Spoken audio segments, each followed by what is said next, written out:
सिद्धि चुपचाप अपने बिस्तर पर लेटी हुई सोच रही थी, क्या करूंगी अब। उसे वो दिन याद आ रहे थे जब उसका रिश्ता तय हुआ था। कितनी खुश थी वो लड़के की, अपनी दुकान है, अच्छा घर है।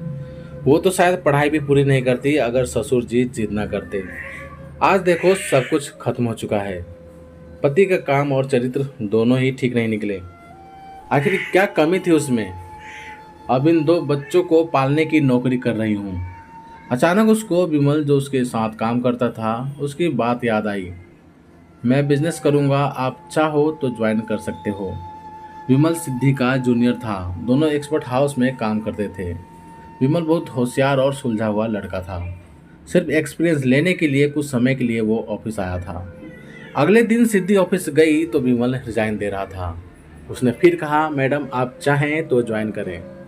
सिद्धि ने मुस्कुरा कर कहा, पर नौकरी नहीं छोड़ूंगी।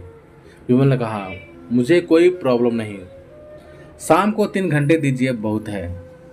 सिद्धि ने कहा, सीरियस हो? विमल का छोटा सा जवाब था, जी मैडम। इतना कहकर वो चला गया और अपना कार्ड सिद्धि को दे गया। सिद्धि शाम को वहां गई। एक्सपोर्ट हाउस बहुत बड़ा तो नहीं था पर अच्छा था। सिद्धि को वहां देख विमल बहुत खुश हुआ और बोला, आप पार्टनर बनिए मेरी 60-40 के रेशो में। सिद्धि बोली, पर इतना पैसा नहीं है मेरे पास। तो विमल हंसा और, अरे आपका दिमाग इस्तेमाल करूंगा। सिद्धि और विमल साथ काम करने लगे। सिद्धि रोज वहां जाती, विमल उसकी हर बात मानता था। दोनों की बातें और मुलाकातें बढ़ने लगी। सिद्धि के घर का माहौल ठीक नहीं था। पति अब सारे गहने चोरी करके बेच आया। शराब आवारागर्दी बस यही करता था।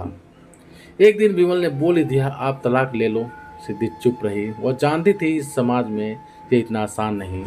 कहाँ जाएगी, माँ बाप है नहीं, अब भाभी भी अच्छी नहीं। कल रात पति से झगड़ा होने की वजह से सिद्धि परेशान थी। विमल ने फिर कहा, छोड़ क्यों नहीं देती?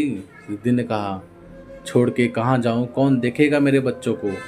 बाप का नाम तो है, चाहे वो जैसे भी है। विमल ने धीमी आवाज में कहा, मैं देख लूँगा। सिद्धि हैरान थी। विमल ने फिर कहा, सिद्धि आई लव यू। सिद्धि उठ कर चली गई।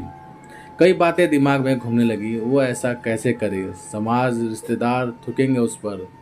जवान लड़का फंसा लिया, यही कुछ सोचती हुई वो घर में घुसी तो देखा पति किसी लड़की से वीडियो कॉल पर बात कर रहा है। सिद्धू सिद्धि को देख वो घबरा गया था। सिद्धि से ये सब बर्दाश्त नहीं हुआ।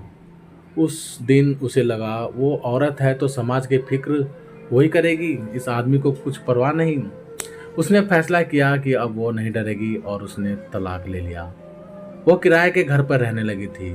विमल उसको पसंद था, वो उसके साथ ही था, पर हर मुश्किल में। उसने फिर सिद्धि को पूछा, लेकिन सिद्धि ने विमल से इतना ही कहा, जिन रिश्तों के नाम उसने लिए उनसे उसको कुछ नहीं मिला तो वो किसी रिश्ते में नहीं बनना चाहती। सिद्धि ने विमल को समझाया, तुम बहुत अच्छे इंसान हो विमल, और शायद मुझ पर तुमको दया भी आती होगी, इसलिए तुम जुड़ गए हो मुझसे। मगर तुम अभी अपनी जिंदगी पर काम करो, तुम्हें एक अच्छी जीवन साथी मिलेगी। मैं खुद अपना जीवन संवार सकती हूँ। मेरी जिम्मेदारी मेरे बच्चे हैं और मेरा कैरियर। विमल मुस्कुराता रहा। उस दिन सिद्धि के लिए उसके मन में प्रेम और बढ़ गया, लेकिन वो कुछ नहीं बोला। अब उनका रिश्ता और भी मजबूत हो गया। तो प्यारे दोस्तों, आप सभी का इस कहानी के बारे में क्या कहना है, प्लीज़ कमेंट करके हमें ज़रूर बताएं। यदि कहानी आप सभी को पसंद आई हो तो लाइक करें, शेयर करें, और चैनल पर नए हो तो चैनल को सब्सक्राइब भी ज़रूर करें। धन्यवाद।